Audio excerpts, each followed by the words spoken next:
First, I want to tell you something that you may not know. I've been to many talks in this room, and I've never seen it half as full. Once, I saw it almost half as full, and that was when Violet Blue, the sex blogger, came to talk about sex education. Well, you know, me and Violet. So You know, we know how to draw crowds. So.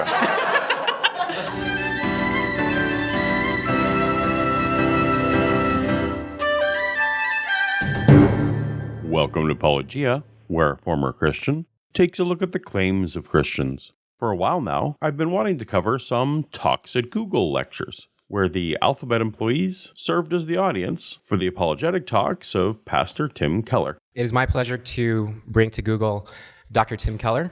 For those of you who don't know his background, I don't have any idea why any of you would know anything about my background. Eugene said, for those of you who don't know my background, I think that have to be all of you. I mean, why would anybody know it?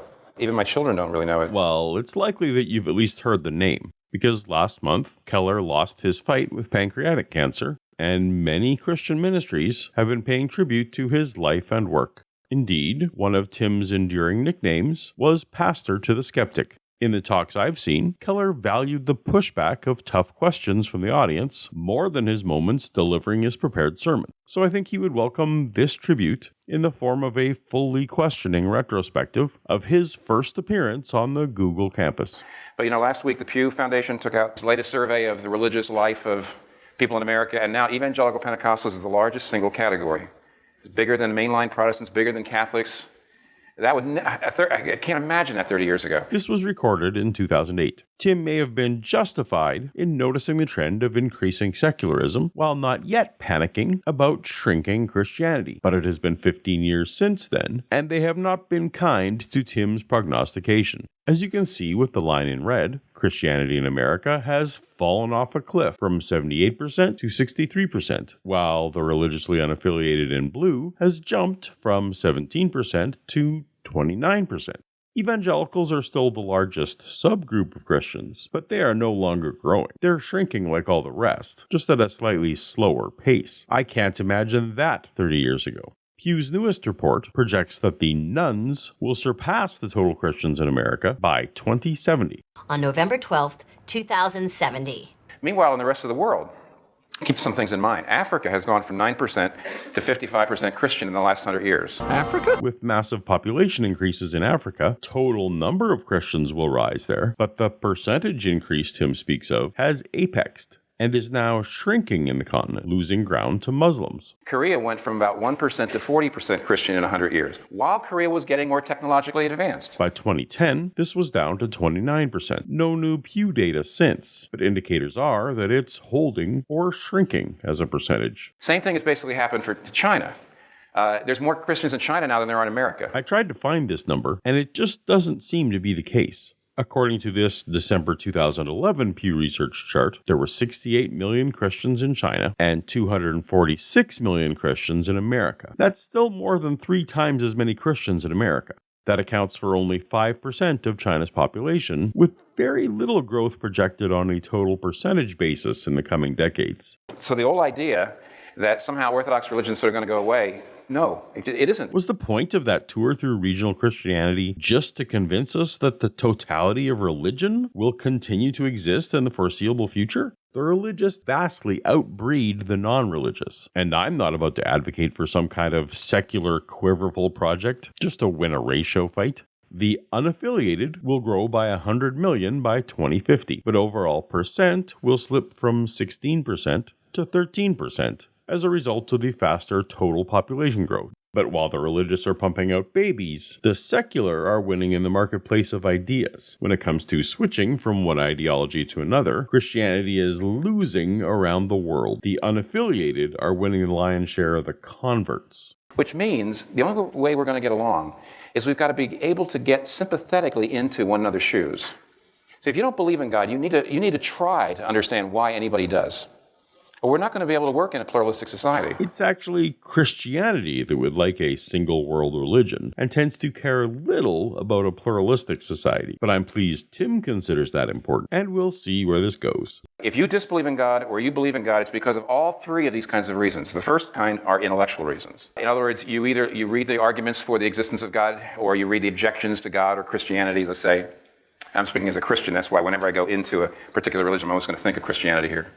And if you think the arguments are compelling, you believe. If you think the arguments aren't compelling, you don't believe. Here, Tim and I agree. Secondly, though, you have personal reasons. Nobody believes in God or disbelieves strictly for intellectual, rational reasons. There's always personal reasons. And here's what's interesting. Some people have horrible, bad experiences, tragedies and difficulties and disappointments. And some people interpret that as meaning, I really need God in my life. I need something to help me get through this. And other people have the very same experiences, and they interpret as meaning, I don't need a God who lets stuff like this happen. So as Tim goes through all these speculative hypotheticals, he's describing belief as a pragmatic need fulfillment vehicle. While I don't deny that in retrospect, I now see some advantages to life without religion. At my initial deconversion, it was nothing but downside. I lost friends, colleagues, family, work, security, so many things. The only positive thing waiting for me was intellectual honesty, which is reason one. And lastly, there's social reasons. Now, there's a whole field of a whole discipline called the sociology of knowledge. And the sociology of knowledge says that basically you tend to find most plausible, the beliefs of people that you want to be, you want them to like you. Now, there's people that you need and people that you're dependent on, people who are in the community you're in or want to be part of. Their beliefs tend to be more plausible than the beliefs of people who are in communities you don't like or aren't interested in and don't want to be part of. So to a great degree, you believe what you believe because of the social support. And I think most of us have to be honest about this. If you once believed in God and kind of lost your belief, to some degree that happened because a lot of the people that you wanted to like you were also being skeptical and sophisticated and making jokes about it. While this makes some sense, it doesn't really apply to my situation. I didn't know any non-believers. I didn't watch non-believer YouTube until after I stopped believing. Or if you move from non-belief to robust belief in God, very often it's because you found a circle of people that you really liked and admired and you could identify with and you'd like to be like, and they believe. At least Tim is applying these factors to both belief and non-belief. But what you can't do is reduce belief or non-belief to just one of those three. And people always do it. It's always all three. Probably a good general guide, but I think the best reason to recognize and take personal stock of the impact of the three is to attempt to reduce the second two as much as possible and concentrate on the intellectual reasons without prejudice. Now, lastly, but this is, the main event, what are the reasons for God?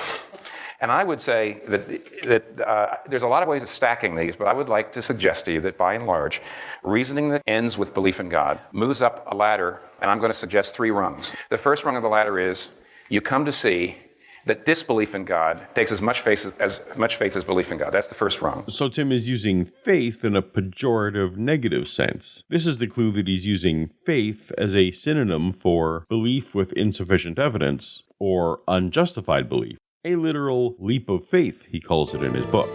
It's a leap of faith.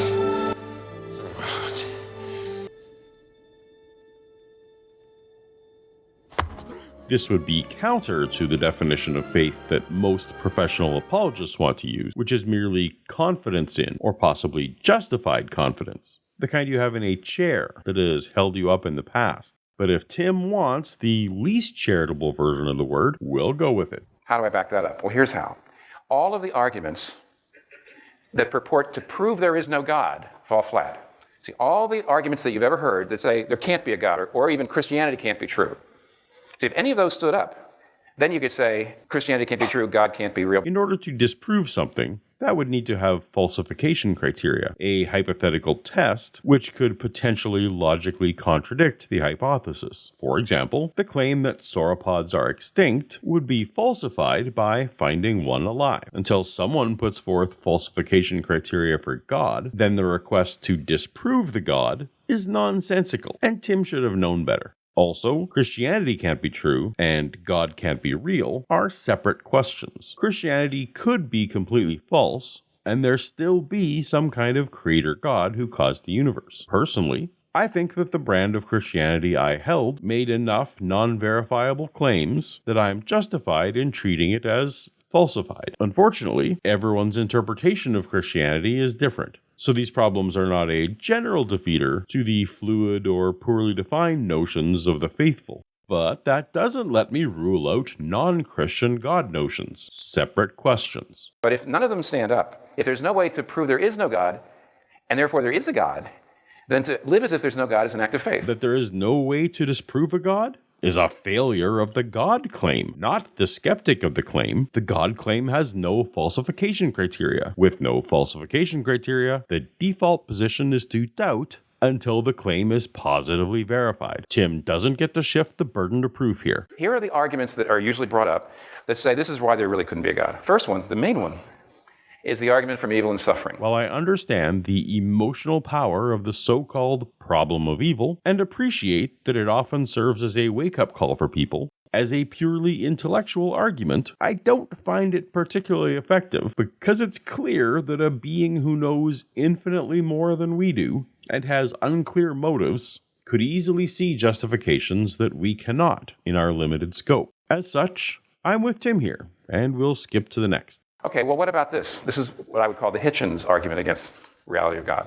I know it's here at one point, right? And we can be as sure as we could probably need be that neither this enormous explosion that set the universe in motion, which is still moving away from us at a great rate, nor this amazingly complex billion year period of evolution, we can be pretty certain it was not designed so that you and I could be meeting in this room. We are not the objects of either of these plans. These plans don't know we're here. Sorry to say, wouldn't know or care if we stopped being here. We have to face this alone with the equipment, intellectual and moral, that we've been given, or that we've acquired, or that is innate to us. And this argument goes like this.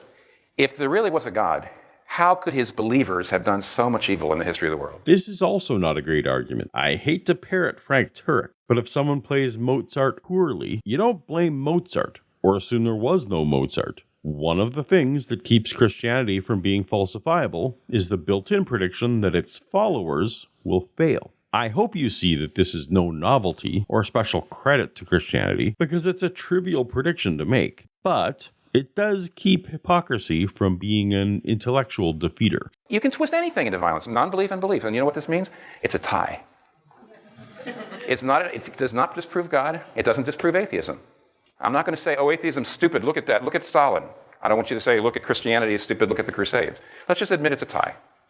And let's admit it doesn't really argue against or for God. It certainly doesn't disprove God. Sure, I agree. It's a non-factor to truth. A third argument is not that there can't be a God. There's an argument I would call you can't know there's a God. I really dislike philosophical labels because people tend to hold dogmatically to particular definitions and treat those as prescriptive instead of seeking the descriptive. That said, this sounds like some flavor of agnosticism, or perhaps ignosticism, where the word God simply has no coherent meaning. Here's how agnostics like to argue. They use the illustration of the elephant and the blind men. Have you heard that illustration? Here's 6 blind men that come upon an elephant, and everyone grabs the elephant at a different place. And one blind man is holding onto the trunk and says, oh, elephants are kind of long and flexible. And another guy has a hold of the leg and says, that's not true at all. Elephants are kind of thick and stiff and stumpy. And the illustration goes that every one of the blind men thinks they kind of know the whole elephant, but every one of the blind men basically only, in a sense, can sense part of the truth, and nobody can sense the whole truth. And so that's like the religions of the world. Every religion has a little bit of wisdom, but the fact is that nobody has the truth. Nobody can see the whole picture. Nobody can say, I know God truly. That illustration in no way represents the you can't know there's a God argument. It's not the claim that one can't know everything about God. That would seem self-evident that a finite being can't exhaustively know everything about a hypothetical infinite being. No. It's the claim that we can't even justifiably identify a part of God by which to affirm a mysterious whole. To say, I don't know which religion is true, is an act of humility. To say, none of the religions have the truth, no one can be sure there is a God, is actually to assume you have the kind of knowledge you just said no other person, no other religion has. How dare you? Nope. The takeaway observation from the plurality of world religions is that they can't all be right, but they can all be wrong. If I want a picture of reality, I'll just evaluate propositions directly against reality, not through the fog of interpretation of metaphor. The main thing I've seen people say, until you prove there's a God, until you show me rational empirical proof, I don't have to believe in God. And therefore, until you prove there's a God, there is no God. Precisely. We should apportion our belief in a proposition to the evidence for the proposition. Until I have evidence of aliens, I can just live my life as if there are no aliens. Well, here's the problem. That's a big leap of faith. You say, what do you mean it's a big leap of faith? It's a leap of faith. Why should you assume that God would actually be someone or something so inside the world that he could be provable? If God, or any supernatural force, is interacting with the natural world, then that will leave fingerprints upon our universe. If God wants to demonstrate himself, he can. If he doesn't want to interact with the world, then his existence is inconsequential to mine. It may be right, and you may be wrong, but you have to admit it's a leap of faith. You're actually assuming something about the nature of God in order to say he doesn't exist. Sure, this is why I need your definition of God before I can weigh in on saying he does or doesn't exist. I don't want to assume anything. I want to be clear about what I'm rejecting. Because see, if Hamlet wants to prove there's a Shakespeare, he's not going to be able to do that in a lab, nor is he going to be able to find Shakespeare by going up into the top of the stage, The only way he's going to know anything about Shakespeare is if Shakespeare writes something about himself into the play. And what that would mean is if there is a creator God, there should be evidence, but the idea that you can't believe in him until someone proves him is actually an assumption, a faith leap about the existence of the nature of God before you even are willing to admit, that he's there. Maybe, but Hamlet isn't justified in identifying another character as Shakespeare without an authoritarian interaction with Hamlet's world. For example, Hamlet could ask Shakespeare to return Ophelia unharmed through some kind of narrative flourish, like they do in Marvel movies. The trick with that particular play is that in the story, the characters are seeing visions, so their first suspicion should be that their mind is falsely conjuring non-veridical details. Hamlet would not be epistemically justified in taking some character's word for it that they created the world. Shakespeare could offer meaningful demonstrations if he so wanted. And besides that, you can't prove anything. Hardly. You know that. Didn't you take Philosophy 101? That's why I try to avoid the word prove in any discussions about God. If one wants to be precise, it's useful only in math. You can hardly prove anything, and yet you live your life on the basis of that. So why should you say to God, if you're there, you prove yourself to me, or you have I have no responsibility to you? Again, one should absolutely apportion confidence to the evidence provided. Otherwise, you'll waste your one and only life acting upon a long list of false beliefs with poor justification. And it's as much an act of faith, a personal commitment in act of faith, as a person who gives him or herself to God. Now, if you don't even see that, then you're not on the first rung of belief, of reasoning toward belief in God. If you do see that, even for the first time, you've hit rung 1. Nope. Apportion confidence to the evidence provided. Rung 2 is this. It takes more of a leap of faith to disbelieve in God than to believe in God. Because God makes more sense of the things you see out there in the world than if there is no God. What are the chances of this happening by accident? An accident or a designer God is a false dichotomy. There are other options. For example, it has never been demonstrated that the properties of the material universe actually could be different. We don't know that matter is even tunable. These so-called finely tuned values are reasonably interpreted as just properties of reality. Now, a guy like Richard Dawkins very rightly says that is not proof. And here's the reason it's not proof. He says, what if at the Big Bang, there were a million parallel universes, a billion, a trillion, infinite number of parallel universes, all created at once. And we just happened to be in the one. Okay, so what? Maybe it was a 1 in a trillionth chance, but here it is. We're here. That doesn't prove God, and he's right. I don't love this personally, but he is right. Imagine yourself at a poker game. And you're sitting around at the poker game, and one man, the man who's deals himself 20 straight hands of 4 aces. 20 straight hands. Okay, now on the last time he deals himself 4 aces, everybody gets up, and you're just ready to pound him. And here's what he says. Look, he says, I know it looks suspicious, but what if there's an infinite succession of universes? So that for any possible distribution of possible poker hands, there is a universe in which the possibility is realized. We just happen to find ourselves in one where I always deal myself 4 aces without cheating. Couldn't that be the case? You can't prove that I'm cheating. And the answer is, you're probably going to slug him anyway. Because you would say, of course you can't prove it, but what are the chances? It's not like, nobody lives their life like that. This is entirely disanalogous because the existence of the gamblers is unaffected by the cards dealt. A feature of the multiverse model is that only universes that can support life can be observed by life. So every universe with observers will necessarily be life permitting. If I try to make these metaphors somehow fit, The poker players in the story can exist only when someone has dealt 20 straight hands of 4 aces. That the then existent gamblers would irrationally misattribute the mechanism has no bearing on the actual mechanism. That doesn't prove the existence of God. All it proves is, if there is a God, what you see there makes more sense. Because God is not falsifiable, God answers every question. He also, therefore, answers no questions. Now, human rights is the belief that human beings are so worthwhile that regardless of age, regardless of ethnicity, regardless of gender, regardless of social status, regardless of how much wealth you have, every human being is of great worth and has certain rights that can't be exploited or trampled upon. But humans can be and are exploited and trampled upon every minute of every day. So whatever notion of rights Tim is espousing doesn't exist in reality. Tim is rather describing a non-actualized, abstract ideal of rights that many hold to because they value general human flourishing. If you want humans to flourish, granting rights will help accomplish that goal. Now, the question comes, why should we believe that? You're not obligated to value general human flourishing. Many do not. But at a species level, not valuing survival is a path to extinction. If not enough members of a species value survival, it simply dies out. This is purely biology. So it's of little surprise that the offspring of species that survived also value survival. The first possibility, Alan Dershowitz says, is that we believe that God created human beings and therefore they're sacred, they're made in the image of God, etc. And Alan Dershowitz says,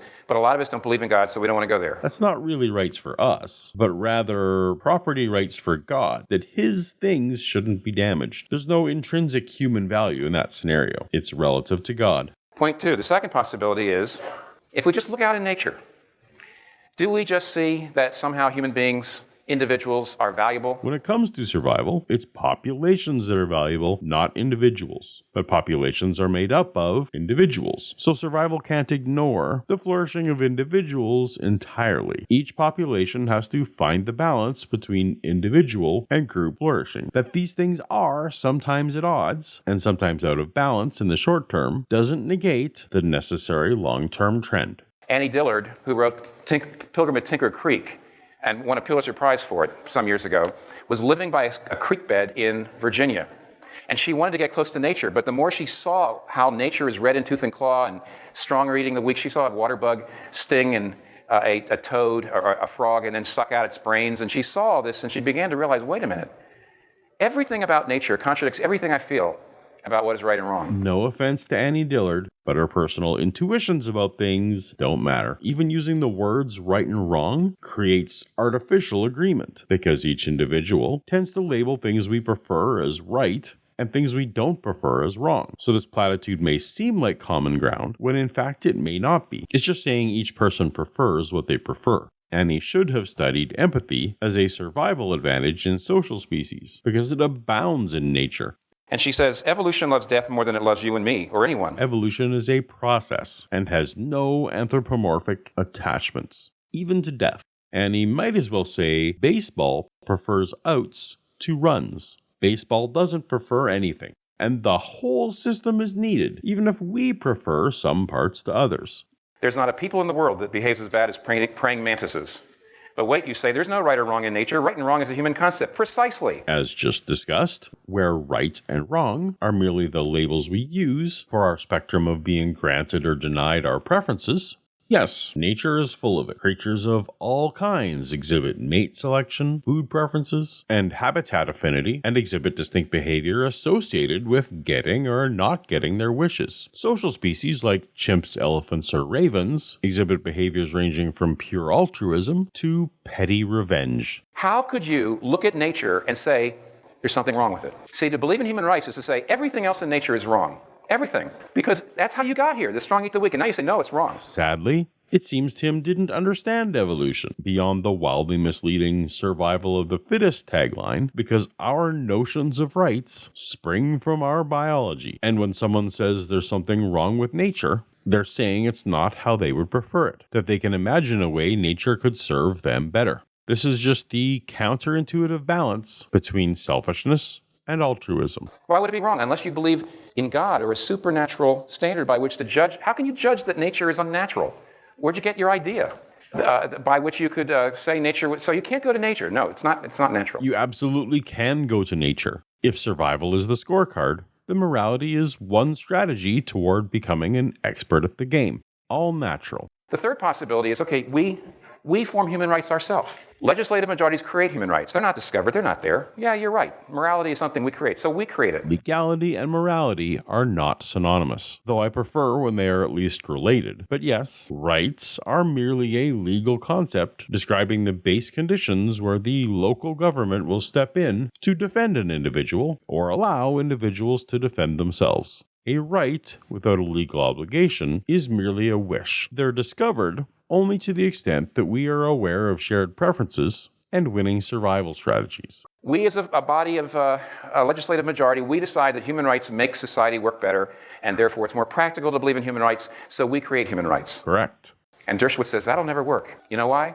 What we're really saying is genocide is only wrong because we say it is. Ultimately, wrong is an expression of preference. So in that sense, genocide is wrong only because we say it is. Mountains don't care if we kill each other. But we have an external scorekeeper, survival. And if we survive best through increased flourishing and decreased suffering, then genocide is clearly wrong by that metric. It's not arbitrary in the way Tim claims it would be. And therefore, if 51% want to vote to take away the rights of 49% and destroy them, nobody can say, how dare you? A vote doesn't determine which actions align with human flourishing. Again, if we agree to care about survival, then we can evaluate and say, how dare you? If people don't care about group flourishing, that's their prerogative. Again, legality and morality have never been synonymous. He says the whole value of rights, he says as a lawyer, he says the whole value of rights is to say to the majority, you have to honor the rights of my client. Human rights are there. They're discovered. They can't be created. Legal rights absolutely were created. Bad example. He says, I don't believe in God, so why do I believe in human rights? And you know what he says in the end? They're just there. We don't know where they come from. We don't know why they're there. They probably shouldn't be there, but they're there. Flourishing prioritizes group, but necessarily considers the individual, since individuals must form the group. Why is this difficult? Am I telling you that human rights proves there is a God? No. All I'm trying to say is this. If there is a God, human rights make sense. If there's no God, human rights don't make much sense. They don't make as much sense. You don't even know where they came from. We do. We created legal rights to protect our generally shared preferences. Once again, appealing to a God adds nothing to our explanation or understanding. What is this to say? Only that belief in God makes more sense of life than non-belief, right? Wrong. I can't prove God to you. I can only show you in thing after thing after thing, issue after issue after issue. If there is a God, it makes sense that that's there. If there is a God, the idea of justice and injustice and genocide being wrong makes sense. If there is no God, you're really just taking a leap in the dark to say, I don't know why it's wrong, I just feel it's wrong. That's incorrect. In fact, it's the opposite. I've given positive, objective grounding for preferences toward flourishing and avoiding suffering. Again, namely, social species survival advantage. It is the theist who must appeal to vague intuition to try to conjure some notion of supernatural grounding. Once you get through the second rung, you're only to the place of probability. God is more likely to exist. And you say, is that as far as you can take me? Well, yes, in a way. I better put this down. I'm sorry. But it doesn't mean that you can't be certain. If I was falling off a cliff and I saw a branch sticking out of the side of the cliff, let's just say that branch is strong enough to hold me up. Much like the properties of Tim's God exist merely because he says so, so too we're just defining a branch that is strong enough. Let's run your illustration a second time, but assuming the branch isn't strong enough, and see if we come to the same conclusions. And I'm about to fall. If I don't grab that branch, I'm dead. If I look at that branch and I say, oh, I don't know if it's going to save me, but if I grab it, I'm saved. If I look at the branch and say, I know that branch can save me, but I don't grab it, I'm dead. You see, weak faith in a strong object is infinitely better than strong faith in a weak object, because it's the object of your faith, not the strength of your faith, that saves you. Right, but in my hypothetical, the branch wasn't strong enough, so neither grabbing nor not grabbing made any difference to me living. Let's also say in my hypothetical that there was a huge safety net at the bottom, and my survival wasn't actually in jeopardy either way. The danger was only in my mind. And if you get to the place where you think God probably is there, now it's time to make a personal commitment. You know what? If one of you wanted to come work for me, I could do all kinds of rational background checks and everything to try to figure out that you're probably the right person for the job. But until I commit to you, until I bite, until I invest in you, until I actually hire you, which is always a risk, I can't know. No, but that's why you apportion your confidence and levels of commitment to the evidence available. My personal commitment to a course of action doesn't somehow make it the right course of action. Sometimes pragmatism requires choice, but going all in for or against a God notion isn't one of those times. But if I personally commit to you, in a year or so I can know perfectly well. Same thing with Jesus, same thing with God. At a certain point you come to probability and then you have to commit. But here's the thing. I did commit. I was all in for Jesus. And time didn't bear that out. My full life dedication didn't eventually manufacture this assurance Tim speaks of. He's actually advocating for kind of blind faith as a virtue that he was scolding naturalists for earlier. To commit to a conclusion and hold to it no matter what is not a reliable path to true beliefs. And therefore, if personal commitment is the key to certainty, Christianity has a leg up. Because you've got a watertight, not a watertight argument, you've got a watertight person, Jesus Christ, against whom in the end I don't think there can be a good argument. Personal commitment might be a key to certainty, but confidence is entirely unrelated to truth. Many people, maybe even me, are confidently holding beliefs that do not conform to reality. It is only in external tests that we can discover if what we are attributing our experiences to is based in truth or if we're just deluding ourselves. Blindly committing to a conclusion means that you are impervious to good arguments. And none of us should want to stay wrong just because we're stubborn. Now, Tim went on to do other talks at Google. If you're interested in my takes on those, let me know in the comments, and maybe I'll make it a series. In the meantime, if someone asks you to accept an outlandish claim, make sure you Google it first. For more looks at the claims of Christians, tap on the thumbnail on screen now, and I'll see you over there. Until next time, later.